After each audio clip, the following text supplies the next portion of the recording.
Good morning, everyone. Alon and here from Panda.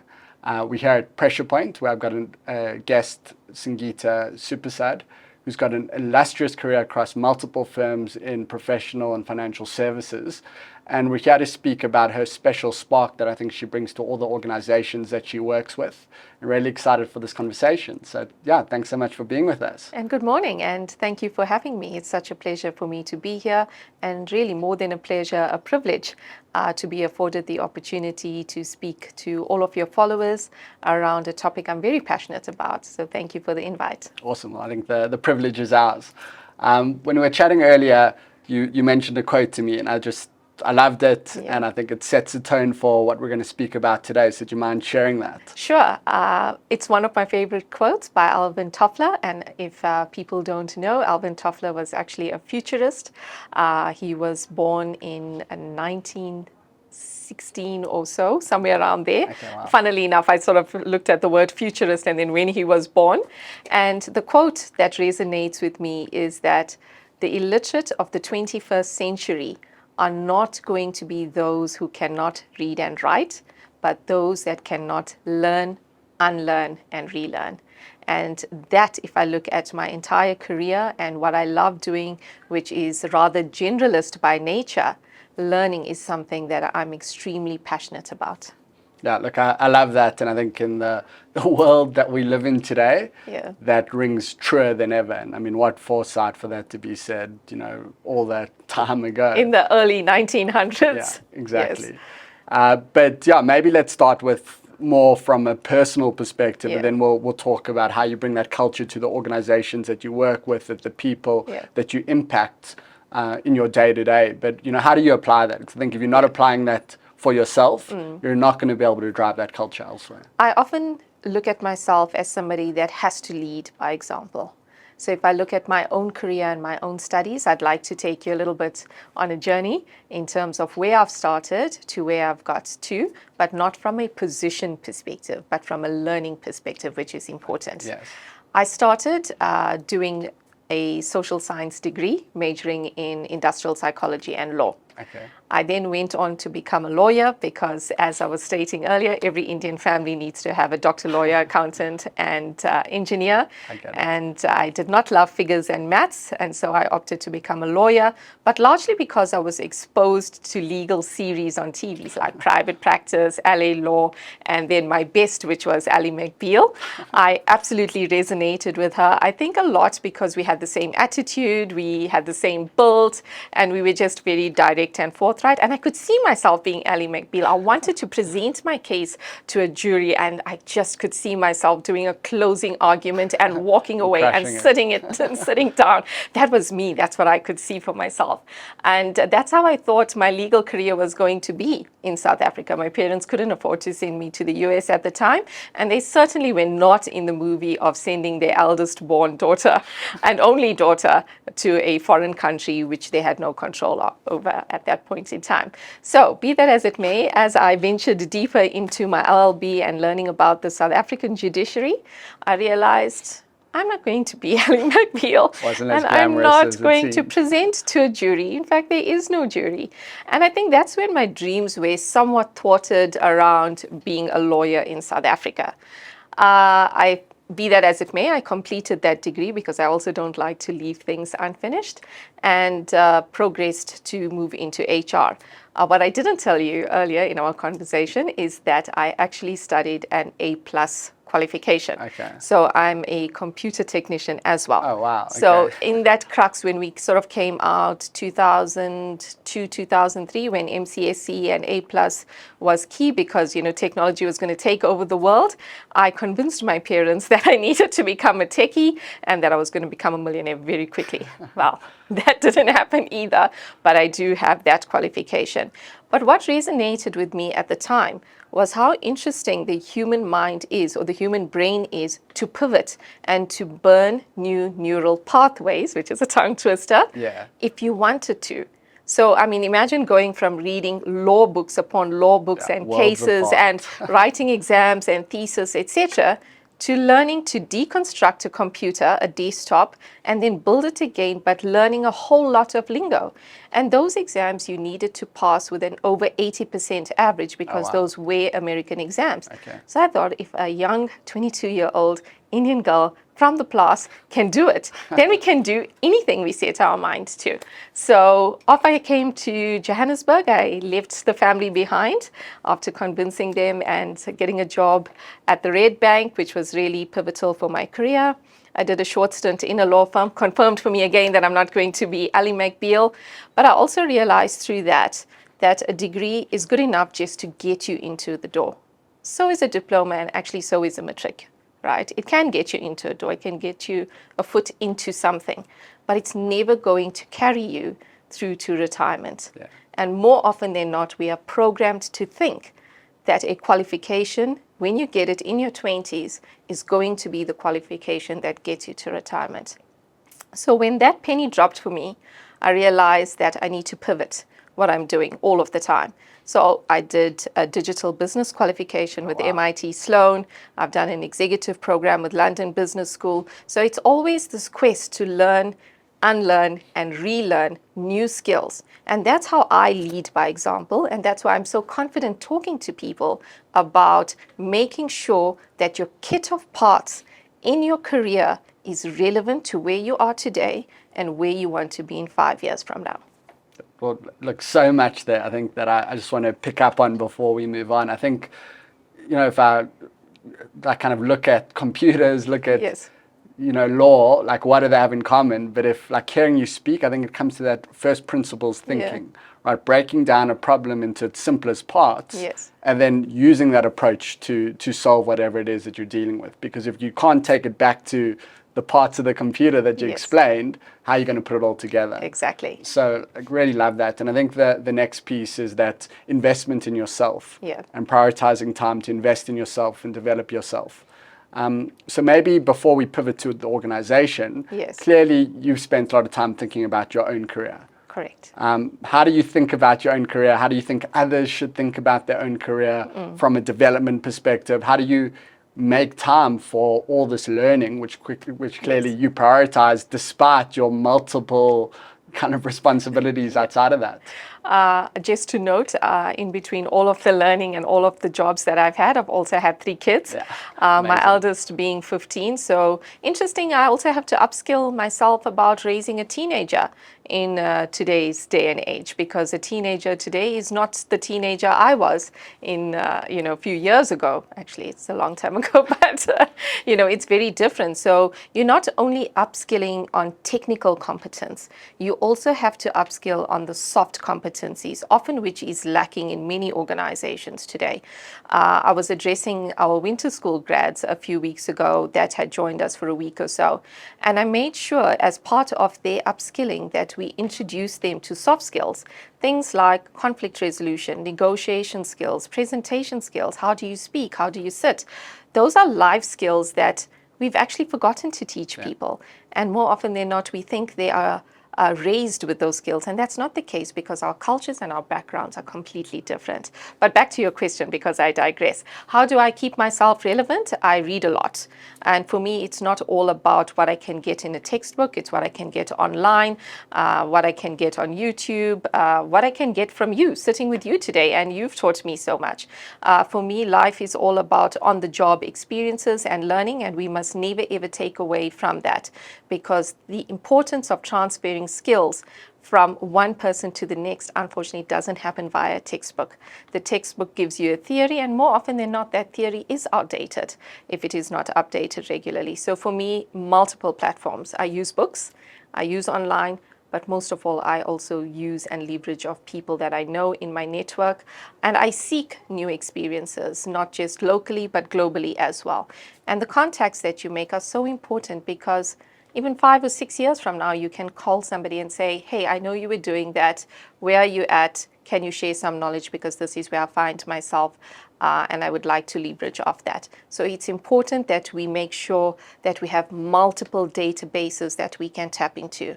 How I instill that in organizations that I work, I'd like to tell you an interesting story. If I look at things that I've done in my career, unfortunately, part of that, it's not all good. Part of it is that we have to run restructuring in big organizations because the organization needs a refresh on skills, on expertise, on capabilities, on bringing in different generations, different thought processes, etc. But it brings me back to the Section 189 process that you need to run, which has to be done in such a humane, empathetic, and with love process, right? And often we don't hear those words, with love, in an organization. And more often than not, people kept asking me, what have you done to give me the skills? And at first I was very defensive about this thing. I would say, but what have you done for yourself? Why are you looking at the organization to give you the skills? Why didn't you upskill and reskill yourself? And about 2 years ago, when I was running this process, I think, for the 100th time or so, the penny dropped for me in that people actually don't know how to upskill and reskill themselves. They don't know where to start because they're in the organization. They do a job from 8 to 5, they run their families, and they don't think about learning. They rely on sponsorships to take them forward. They hope that somebody has their back and is their voice in the boardroom when they're not there. And that's when I embarked on something really big at my previous employer. And I started a program called Curate Your Career. And what Curate Your Career did was we embarked on a company-wide skills assessment. Of course, that also brought with it anxiety because people naturally assumed that, we're going to cut jobs if they didn't have the skills. But the point of the program was to give you skills, not just skills of today, but skills that you're going to need in 3 years from now and 5 years from now. And it's also not just telling you what you need to do, but here's a learning path that's linked to you that's going to show you what you need to do on an online learning platform. So you can do that at your own time, on any device, and whatever suits you. And I often use this example, and it's really crazy. You could be, in the bathroom. You could do 5 minutes of learning, right? As opposed to sitting on TikTok, right? It's just how you change your mindset to pivot and say, how am I going to do this differently? And think about yourself for the moment. Yeah, so there's a lot I want to recap there. I think, if there's one takeaway, I think it's a thirst for knowledge. Yes. Right, and you've got to, want that within yourself. Right, I think you can also, as you said, there's formal learning opportunities and there are also informal learning opportunities when it comes to YouTube or podcasts or reading. Yep. Where you don't need to rely on the organization to enroll you in, a formal program with maybe a formal institution. But, I guess the big thing for me is people need the platform, right? And I understand that it's very easy. What I often see with people is that you get so caught up in the day-to-day. You don't take that step back. And I love the fact that you did the skills assessment. Because if you don't know where you're at, how do you move forward?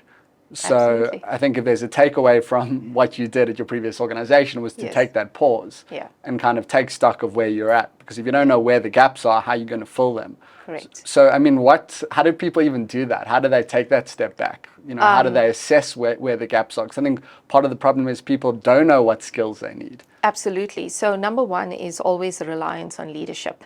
And what I encountered during that process is fear. It's not really the fear of losing my job, although that played out at first. It was really fear of the unknown.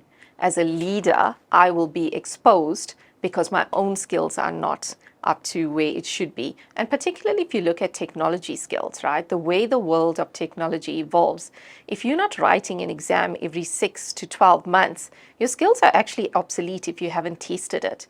And we got a lot of pushback, particularly from the tech community, to say, why do we need to write this exam? It's 18 hours. If you're doing a series of exams, it's 18 hours of our time. But what I needed to get was the buy-in of the EXCO team to say, what is the value in this? Because yes, you can do a Section 189. It can release you of manual processes and you move to automation. But what have you done for the people and their communities? It was pivoting the mindset around the narrative that you wanted to land. You upskill the person, you upskill the family, you upskill the community.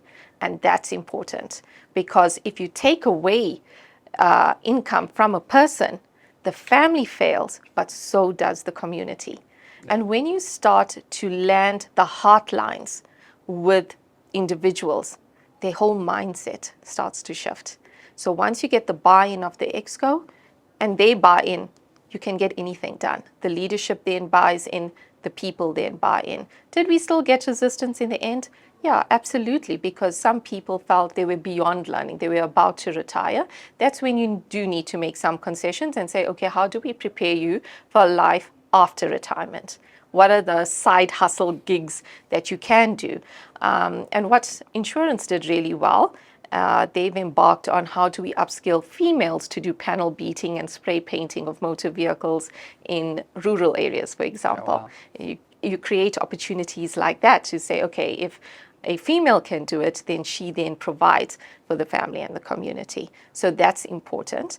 From a skills assessment perspective, what's interesting is when everybody got their results, it was denial. Some people wanted to retake the test, which we allowed, still denial. It doesn't change the outcome, right? And I said, how about change your thinking? What are the things we're going to put in place for you in order for you to succeed? Do you have learning agility? Do you have change agility? Spot on, right? That means you can learn. It's not beyond you to do so. But how do we make it simple for you? It's not about giving you a thick textbook and now you learn it and we mark you competent and then you can do your job. It's not about that. It's also about the people you sit around the table with. What skills are you getting? Who's imparting those skills? Are we doing skills transference where, old sort of skills that grew up in the organizations, not about a technical thing, but how do you navigate politics, for example? Where's that? Where do you learn about those things in an organization? You actually can't, right? So how are we teaching our youngsters to navigate in big organizations? So it turned out to be a huge success, and I'd like to say that it's still going strong, and we do that for all our newcomers coming in. It's not whether they can get in the door or not, but rather how do we help you to be successful and help the organization as well.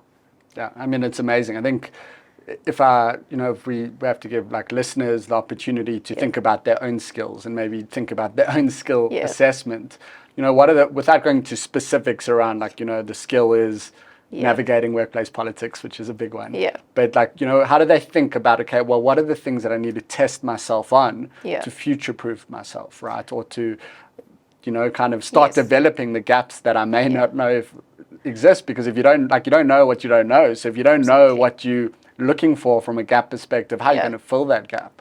Correct. And I mean, that's a great question. And my thinking is a little different around it. I don't believe that you can only ever have one career. You are a typical case in point, right? You've pivoted your career. Youngsters need to start thinking about their careers differently. And in fact, they actually do, right? They choose organizations. It's not about us choosing them. And the thing I learned about the winter school this year from the grads that came out, they're the brightest minds in South Africa. As much as we interviewed them, they interviewed us. They asked us about things like ESG. What do you do to save the planet? What opportunities do I have to uplift communities? All of those things. So you've got to think of your career in a multi-pronged way, right? What is my passion? What do I love to do? What makes my parents proud and what keeps that community alive, but what also builds my community as well, and what saves the planet. So in those, I'm using 3 prongs in this example, you have to have people that you can lean on and go to. I think those that have experience in that particular field, but also those that have a few years of experience, but are really growing with that particular career chain.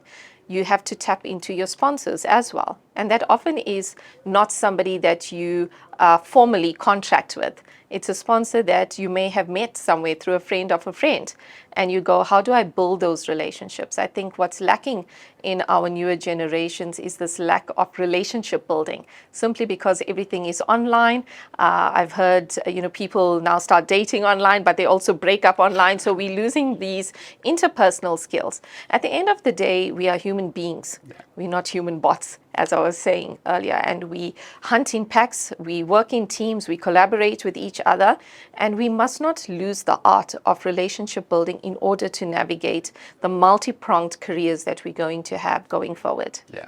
Look, I think, again, there's so much. I think, again, if I had to summarize it, I think, so much of it is the softer skills, right? And I think the skills that are easily overlooked or forgotten or not developed People are very focused around going to university and what their marks are and evaluating a person based on that. But, you know, to your point, people don't operate in isolation. Yeah. You're not operating behind a screen. You're operating in a broader environment. And to make an environment a success, it needs to be relationship driven. Can I give you an example of something my son said to me the other day during the holiday? So they've just come out of a month-long holiday. It was absolute torture having 3 of them at home. At some point, I felt my house was going to fall because of all the destruction that was happening out there. But he says to me he's choosing courses for next year because he's going into grade 10. I want to say standard 8 in my head, but that will give away my age. And he says to me, you know, Mom, I thought about my career. And I said, great. Like, so what is it? Like, what do you want to do when you finish school? It's like, I don't think you're ready for it, but I want to be a fireman. I'm like, what? He's like, a fireman. I'm like, why am I sending you to private school to be a fireman? He's like, you know, I thought about it. And I just want to help people. That's amazing. I just really want to do that. I just want to help people. I said, but think about it. You could have your own company that does that. And so I'm also changing the way I think. You know, if he said he wants to be a policeman, for example, you know, what am I thinking? That my son is going to be shot. He's going to earn a really mediocre salary. He's not going to be able to live the life that we are prepping him for, etc. Is not going to make a difference. But their thinking is so different. He could own and open his own police station. He could have his own fleet of, trucks that put out fires. For example, he could have his own security or whatever. They think differently. And as parents and as Gen Xers or early born millennials, you also need to change your thinking to start accommodating the Gen Alphas that are coming up in the world. Yeah, what I love about, I guess, your son's story is that, I mean, he wants to help people. I mean, I think as a parent, that's probably the best thing that you can possibly hear. Absolutely. And it's amazing to hear that shift of priorities around, wanting to, and as you said, he can still do all those things, but the first thing that he wants to do is help people. Yes. Right? The rest can fall into place, but priority number one is helping people. And I think that's testament to you as a parent. Thank you. And really amazing. And I think it just shows you more broadly how Gen Alphas are changing from a priority perspective. Because I think, I know when I was a kid, I probably didn't think that. I don't think my group of friends, I don't think they're horrible people. Yeah. I just don't think that's the way we were brought up or the world that we lived in. Yes. At that point, that's what we were prioritizing. So I think it's an important point around thinking about organizations. Yeah. And how are you building an organization knowing that that's where your future talent is coming from? How are you building an organization to make sure that when those grads come through and they interview you, that they pick you at the end of it? It's important for us to be cognizant of Gen Alphas.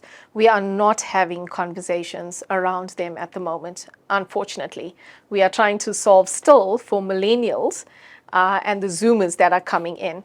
What organizations need to be very cognizant of is that a one-size-fits-all approach simply does not work. And I say this all the time, and I feel like I'm banging my head against a brick wall. We still think that shares work. Locking in people by giving them shares works, but actually not. We're not thinking about our Zoomers that are coming in and my kids, which are alphas, and your kids as well. They are going to want to game. We're not thinking of gamification. We're not thinking of NFTs on the metaverse and buying people plots on there and how they can invest and grow their virtual currency.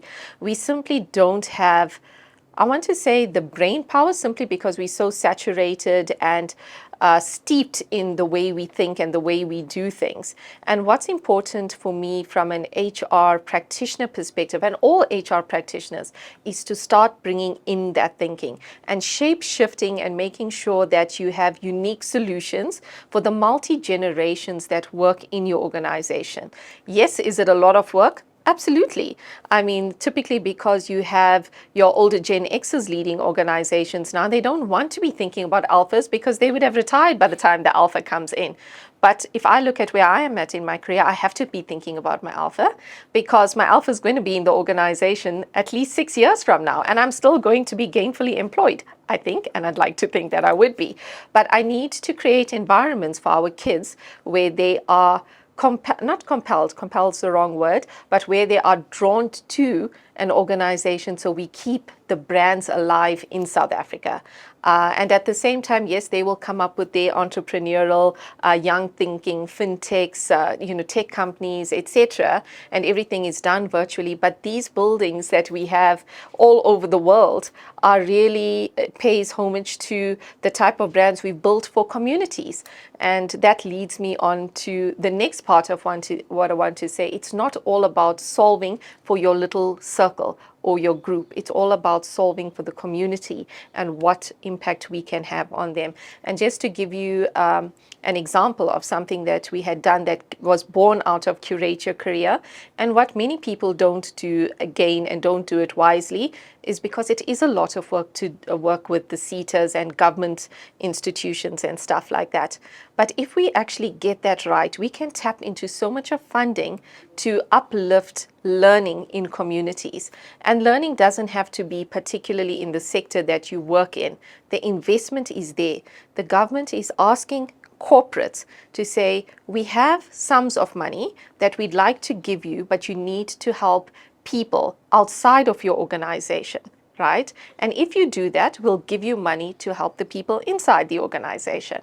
So what we did, and was born out of Curate Your Career, was leveraged money that we got from the SETA, and it was the highest amount of money that the SETA had given us at the time, to upskill people in communities that where we had a presence in. And what we did is we gave people on-the-job learning. Yes, they had to have a matric at the time, but we brought in and gave them a plethora of skills that they could take back into their communities to start their own little businesses.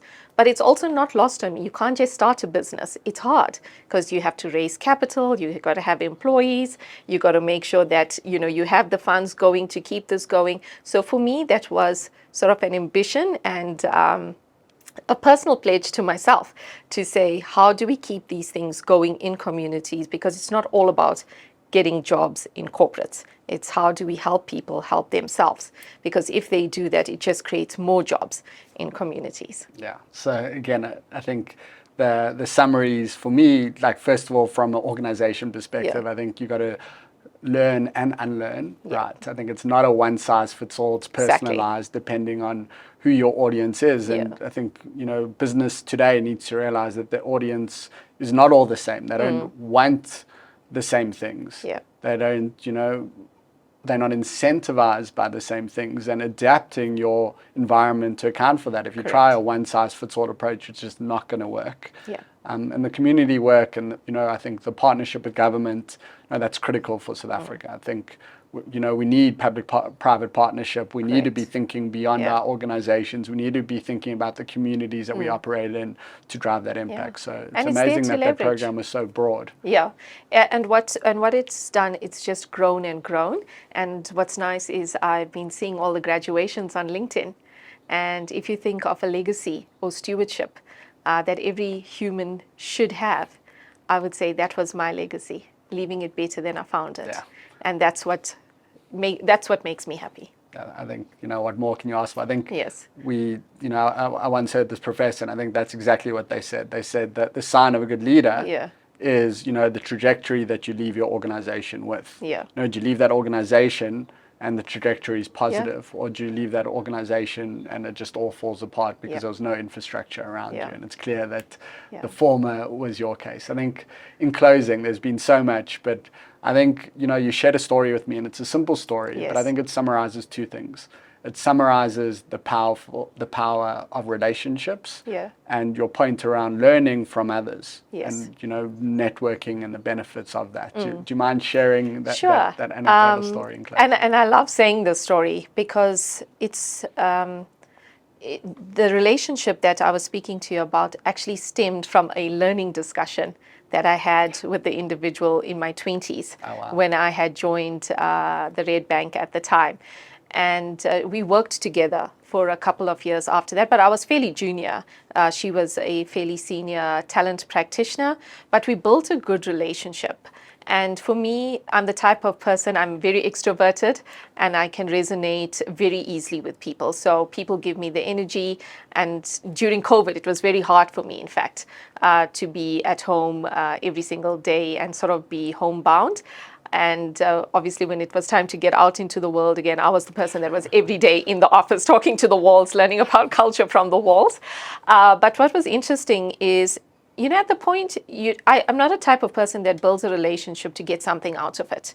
For me, today, just meeting you, I've learned so much. Meeting Mandy, I've learned so much. And I will take away nuggets with me that will last me a lifetime. So for me, it's not about there's a relationship to get something tangible out of it. Relationships for me are just something you can tap into, you build on, etc. And what was beautiful about that relationship was that I had lost contact with the individual for 7 years. And we sort of would see posts on LinkedIn and stuff like that, and we go, okay, she's cool, whatever. And that's how we look at people and say, okay, they're doing well, or whatever the case is. And when I was in Prague, I was busy with the Section 197, building a tech hub in Prague, and I get a random call from the individual. In fact, I saw her name on my phone, and I was like, should I answer that now? Is it urgent? And I decided to take it because I felt a heart pull, like a heart line. That I needed to take the conversation because we had a great relationship. Yeah. And I answered the phone. It was just so lovely to hear her voice. And she said, by the way, are you thinking about your career? Would you like to move jobs? And I was thinking about a career change. But at that point in time, I was thinking about starting my own business at that point. I wasn't thinking about going into another corporate. And she said to me, why don't you come and join us? And I thought, I entertained her, in all honesty, because of this relationship that we had 7 years prior. And having not spoken to her and just remembering, how she helped me navigate some of my career hurdles at that point in time, I said, yeah, sure. Let's go for it. And then one thing led to another thing, and I got the job, and I was always so thankful to her. And she said, I knew you were going to make a difference. And we still now, actually, we are more concerted about keeping in touch and just finding out, how are things going. She subsequently moved on from my previous employer, and she's opened her own recruitment agency. And, that's how relationships work. Now I can refer people to her if she's looking for a particular skill. And that's the importance that we underplay in organizations. We often think that we should associate ourselves with people that are going to take us places, that's going to grow us in this linear line, because also that's the way we are programmed, that we start at the bottom and we must finish at the top. We forget to build T-shaped skills, that's depth and breadth, but also that you partner with people that can transfer those skills and that can help you navigate the organization as well. And those are things that I'm very concerted about building in organizations for our people coming in. The story summarizes it perfectly. And I think it's also like an authenticity to relationship building, right? Yes. Just being genuine in your interaction and, not wanting it to be transactional in the short term, but just building that genuine connection. And if you think about during COVID, all we did was build transactional relationships. Everything was get on a call at 10 o'clock, you finish at 11. Oh, we didn't finish talk. No, but the call ends at 11 o'clock. Now we have to get to the next call. But we didn't actually close the business. We didn't find out, how's your family? Yeah. How are things going? What are your kids up to? Those water cooler conversations. Yeah. As much as people said it's always gossip and whatever, it's so important because you build friendships, which is key, but you also build relationships. And that's what we lost during COVID. Yeah. We started to become human bots and not human beings.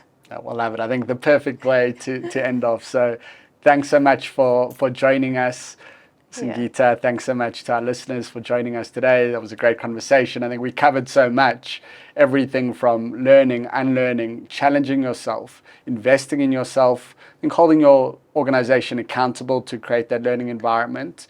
Making sure there are opportunities for development, both formal and informal. I'm a huge believer on the job learning and challenging yourself in your environment, and hopefully that environment is challenging and one that's forcing you to grow and develop new skills. I think for also thinking about the kind of who are going to be the employees of the future, right? Or the builders of the future, or the entrepreneurs of the future, and how we're adapting our organizational culture for them. And, you know, the power of relationships, the power of authenticity, and then caring for others and caring for communities. There's really so much. I love the conversation, really do appreciate it, and thanks again to everyone. That's us from Pressure Point today.